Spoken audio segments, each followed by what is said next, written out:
dear listeners. Welcome to Spectrum, a vibrant canvas where words paint emotions and imagination finds its wings. Every shade of human feeling, from joy to longing, from laughter to reflection, finds its place here in this literary journey that touches both heart and mind. Today's episode promises to hold you spellbound as we begin with a captivating short story penned by the distinguished writer Dr. Neelam Bhardwaj, whose pen captures life's subtleties with rare sensitivity, and just when you think you have taken it all in, will glide into the rhythm of emotions through a few soulful couplets by Dinesh Kumar Malik, each line shimmering with depth and meaning. So, stay tuned because in the world of spectrum, every word breathes and every pause speaks. Let's unfold this mesmerizing journey together and first listen a short story titled Beyond the Names by Dr. Neelam.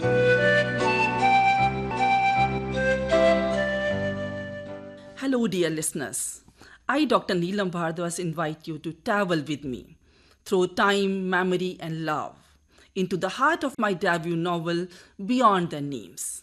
This is a vast and deeply layered story woven across generations and emotions. And though the novel holds many lives and journeys within its pages, today I can only share its essence with you. A brief telling of a long tale in words that carry its spirit and soul. It begins not with grandeur, but with a quiet act of kindness on a lonely road in Bangalore. One night, Neha Khan, a young MBA student, is walking home with her friend Rajni. The streets are silent until they hear the screech of tires. And there, on the roadside, lies a young man, unconscious, bleeding. Neha runs to him. Her hands tremble, her heart races, but she stays. While Rajni rushes to find help, Neha calls an auto, lifts the stranger, and takes him to the hospital. She doesn't know his name or if he would survive. When people ask why she is doing so much for someone she doesn't even know, Neha simply says softly, because he is human and he needed help. That is where Beyond the Names begins, where compassion crosses every line drawn by identity. The injured man, Raghav, survives. When he learns of Neha's care, gratitude turns into affection. Their families meet, and there is warmth but also hesitation. Neha's surname, Khan, carries a shadow in a world still divided by old fears. Yet that day in Kuban Park, something extraordinary happens. When asked about her daughter's name, Neha's mother, Maya, smiles and says, "A name is only a sound. What defines us is our heart." And in that moment, love wins. The barriers dissolve. Laughter fills the air. A new bond between both families is born. But as Anupama, Raghav's mother, looks into Maya's eyes, she senses a deep sorrow, a shadow from another time. And the story travels back to 1947, to Lahore, to Nibas.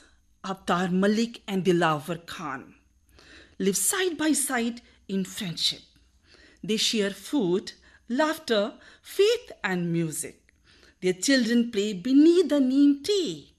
Their wives exchange recipe and gossips. Harmony breathes in every lane there. But then, partition arrives. Whispers of hate replace the sound of prayer. Fear fills the air, and the word they knew begins to burn. One night, mobs arrive. Avtar's shop is torched. His mother Rajrani dies protecting her children. Sarla and Gayatri, his wife and daughter, are taken away. Avtar is left broken, clutching at ashes. But even amidst ruin, kindness returns.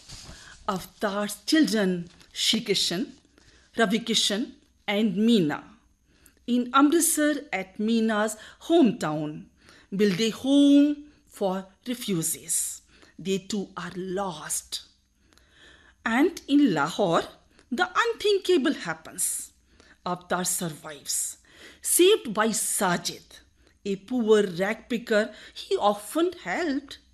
Humanity answers hate with compassion. Dilawar Khan risked everything to save Sarla and Gayatri. He hides them in his home. His wife Zainab welcomes them as her own. They rename them Sarla, Banu, and Shabnam. Because sometimes a lie can save a life. In that house, surrounded by hatred, love quietly rebuilds itself. They cook together, pray together. Now years passed. Shabnam grows up and falls in love with Ayub, Janab's son. Their marriage unites two hearts, once divided by religion. Sarla weeps, not in pain, but in gratitude. Later, Avtar, now Hamid, finds the lover again. Two old friends embrace, Hindu and Muslim, Malik and Khan. And all the names, all the boundaries fade away, and that is beyond the names. They speak not of what was lost, but of what endured. Friendship. Avtar returns to Vidyanagar, to Sarla, Shri Krishan, Ravi Krishan, and with his stories. During Holi, colors rise into the sky as he whispers. The world may change its names, but love never forgets its face. The next generation carries that truth forward. Soya, Maya, and Madhav, Shri Krishan's children, grew up listening to those stories. They then learn that survival is not built on anger, but on endurance and compassion. One evening, Maya sits with her father under a jamun tree. He tells her, Beta, when you tell the truth with love, it lives longer than any war. That night, she promises to live by that truth. Maya marries Professor Arun, a man who loves her strength. Their marriage begins with laughter. But within the grand Banaras home, Maya faces invisible chains. But Maya responds them with quiet dignity. She changes her home not by argument but by empathy. Her patience turns hostility into respect. She studies further, earns her MSc in geology, and becomes a respected scholar. Arun grows proud of her brilliance. Years later, the family unites in Delhi for Gayatri and Ayub's daughter's wedding. Avtar and Dilawar meet again. Old friends still laughing, reminding everyone that home is not walls and roofs, but people and the love they hold for each other. But destiny takes a new turn. The childhood friend of Maya, Arham, waits for her letters that fate never delivers. Their love ends not in betrayal but in silence. Time moves. Aram marries Shaheen, his gentle cousin. Through her warmth, he learns that love is also peace. Years later, life brings everyone together again. Soya, Maya, Aram, Alia, four childhood friends on the beaches of Goa. The sea hums softly as they share stories and memories. Maya and Aram look at each other, not as lovers lost, but as souls at peace. They part with forgiveness. But life once again tests them. Shaheen can't have children, and Maya's own marriage collapses under cruelty. Her husband Arun grows indifferent, his mother bitter for dowry's sake. One night, after unbearable words and violence, Maya leaves, carrying a life within her.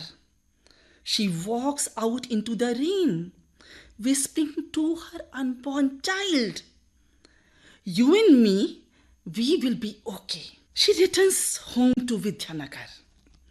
Her parents hold her close to their heart, and soon little Neha is born, her laughter healing every scar.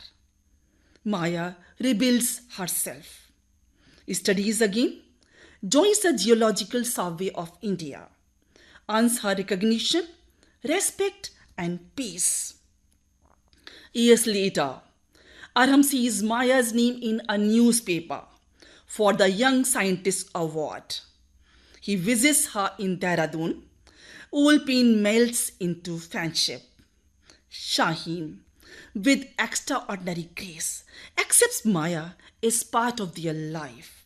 Not an intruder, but a mirror of shared humanity.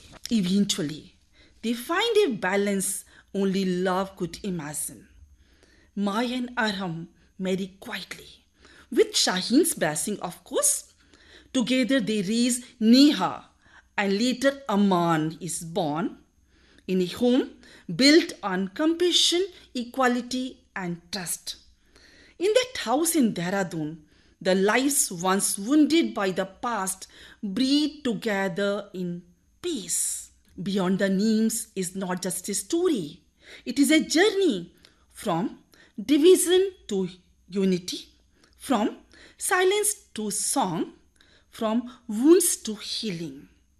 It begins in the darkness of partition and ends in the light of forgiveness. It reminds us that time may change, generation may pass, but when the human heart chooses love, it always finds its way home. Thank you, dear listener, for walking with me through Beyond the Name. Each character, Neha, Raghav, Maya, Aram, Avatar, and Dilavar, carries a fragment of who we are as a people. Their stories remind us that humanity is larger than history and tenderness is stronger than time. If today's story has touched your heart, I invite you to read it, to feel it, and perhaps to find your own reflection within its spaces. Because when names fade, only love remains.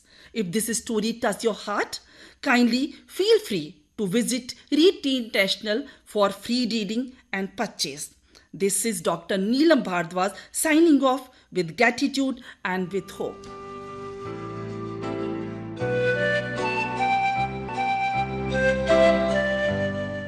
Ah, what a beautifully woven tale. A heartfelt thanks to Dr. Neelam Bhardwaj for that fascinating story. A story that didn't just end with words, but lingered in our thoughts like a delicate fragrance. Her storytelling reminds us how life's simplest moments often hold the deepest meanings. And now, dear listeners, as we drift from the world of stories to the rhythm of verse, let's welcome another shade of spectrum. Coming up next, a few soulful couplets by Dinesh Kumar Malik. Lines that echo with emotion, stir reflection, and wrap the listener in a melody of words. So, stay with us as poetry takes over because in Spectrum, every expression is a new color and every color tells a story.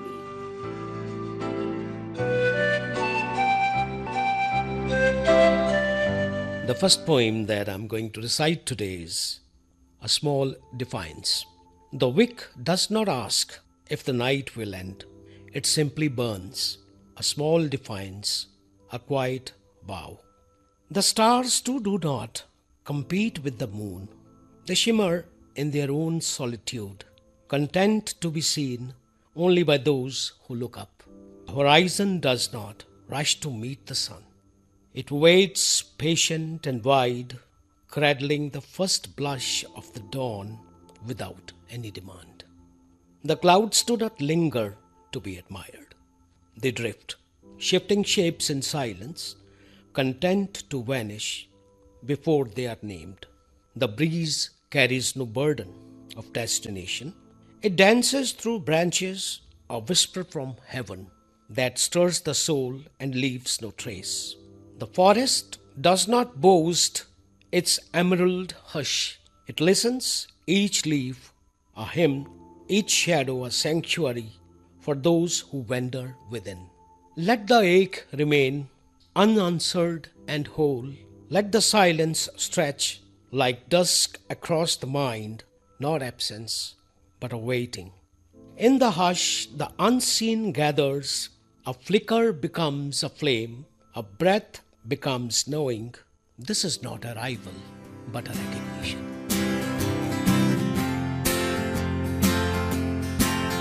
The next poem is The Frail Frame and the Flame. You tell me to take care of my health and remind me as if I'm not my old self, though myself is old. You tell me to take less sugar, to take lesser oil, and to take long walks. You want me to go out to meet my friends, to bask myself in the glory of the sunshine. You don't want that I should indulge in all those pleasures which had been my wont. You find them to be a thing of the past, and something that appears on me a fast-colored shirt adorned on a frail frame. That doesn't go, is your refrain, and I, with my sagging old self, want to hang on to that hue which was closer to your heart once. Don't be afraid of the approaching shadows of eternity. They are a thing of future. What I'm living now are those precious moments that are spent in your blissful presence. Don't be afraid of losing me, for you cannot lose me, even after I'm gone. I shall linger on your mind like a taste on your tongue, like a scent on your being, like a memory on your mind. Your love has immortalized me.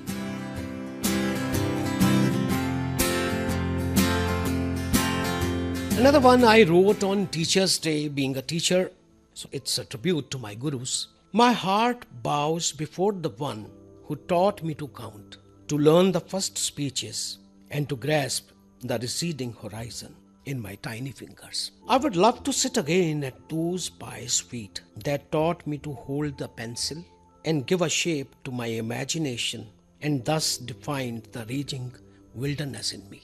What wouldn't I give to again visit that visage that always bestowed love and an unflinching faith in my faltering steps, and made me win the toughest races of life. O Gurus, O my masters, guide me once again. I, but a lesser mortal, is looked upon with the same reverence and affection, and deep within I know I am but a semblance of your knowledge and grace. Give me courage, conviction, and knowledge, so that I might be a rightful heir to your legacy.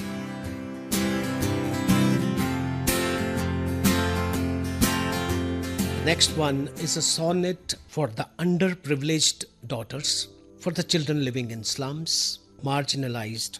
In a shadow deep where laughter seldom dwells, a girl stands small with colors in her hands, her heart a canvas painted by the spells of dreams unspoken, lost in barren lands. With her misty eyes she watches others play as vibrant hues ignite the joyous air. Yet in her world the colors fade away. The joy is scarce and hope is stripped so bare. She sells her shades, each packet holds a wish. For moments bright where laughter fills the skies, her stifled dreams like whispers softly swish. A prayer to fate to grant her life arise. Oh, let her heart be drenched in hues so bright as holy dawns. May she find her own light.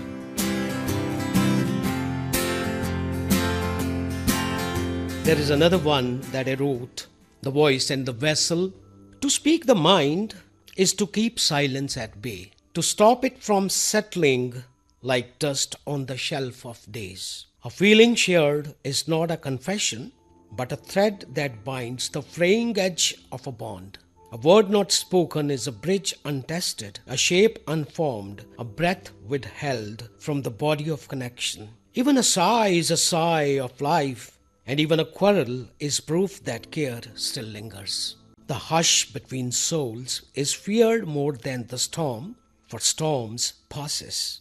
But silence stays and grows roots. Dreams, doubts, dinners, aches, joys, all are offerings on the altar of presence. To be heard by those who matter is to be known, and to be known is to live. A voice shapes the air into something that holds two beings in its fold, and when one is gone, words remain like footprints on the shore of memory, washed but never lost. They remind that life was lived because it was spoken and someone listened.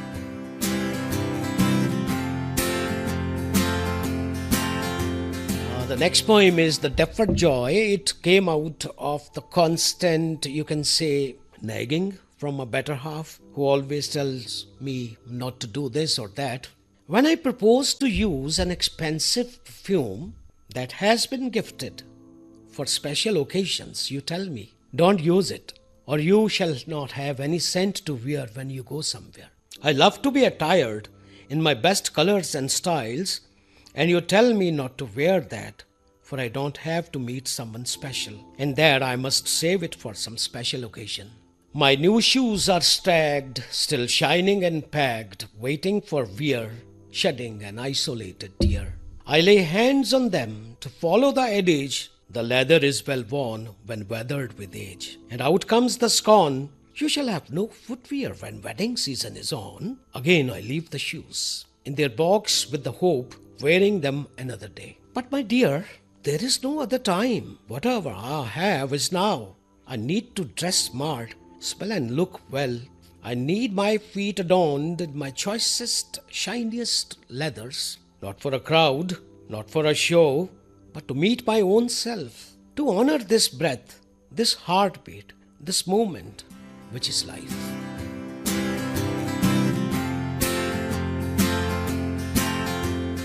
The next poem is The Seed That Refuses to Die. They say hope is a lie, a painted veil, a soft hallucination to shield us from the sun. But I've seen a single green shoot split the spine of a concrete slab and rise. I have watched a cracked mirror catch the morning light and scatter it like diamonds on a broken floor. Hope is not blind. It sees the wound and still dares to stitch. It knows the silence and still hums a tune. It is the seed that refuses to die, even when buried beneath centuries of drought. It is the breath that returns after the sob, the hand that reaches before the fall. Hope is not foolish. It is fierce. It is the architect of every bridge we have ever built across despair. It is the ink in the poet's pen when the page is soaked in grief. It is the fire that burns without consuming. Hope is not a guest, it is the host. It sets the table in the ruins, lights a candle in the storm, and waits for joy to arrive.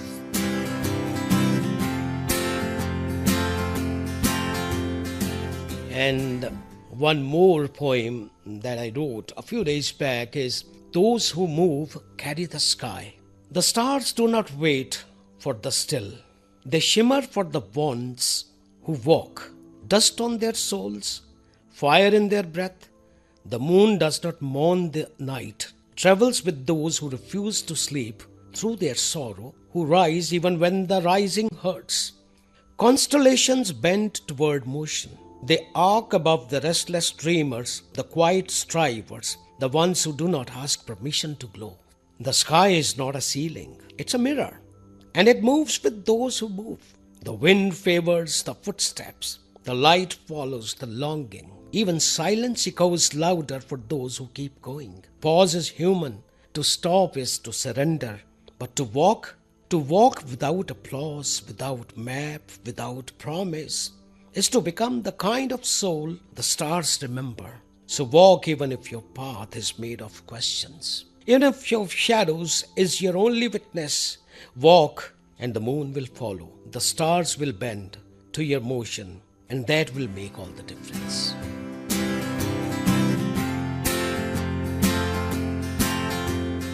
And with those beautiful couplets by Dinesh Kumar Malik, we come to the end of today's colorful journey through words and emotions.